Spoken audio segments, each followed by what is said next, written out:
him as yourself.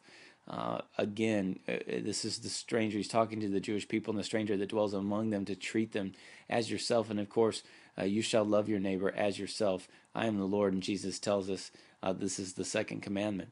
But the Lord said to Samuel, this is Samuel when he's going to anoint the new king for Israel, and he's confused about who he's supposed to anoint of Jesse's children. And he says, do not consider his appearance or his height, for I have rejected him. And he's talking about one of Jesse's other sons other than David. The Lord does not look at things man looks at. Man looks at the outward appearance, but the Lord looks at the heart. So even when we talk about these different religions, many religions are built upon racial lines, and we have to be careful to not look at what's on the outside when we make these calls.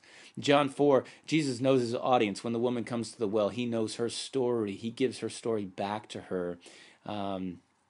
There's just not time to get into that. But in Acts 2, Peter, when he's giving the first great sermon of the church, he knows his audience. He knows the Jewish people that are there in front of him. He uses the Old Testament for them to understand, and he also talks about what has conspired over the past few weeks there. And he knows his audience. Paul, when he goes to the men of Athens, he's being observant of what's going on around him, and the idols that they have, and the idol to the unknown God. And so Paul knows his audience when he addresses them.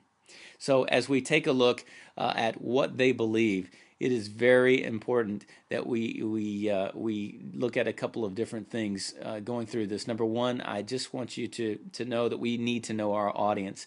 We need to have a heart for people. We need to love people where they are. And I hope you'll join us for the series on Sunday mornings, and I hope you'll come back here for more details on what do they believe.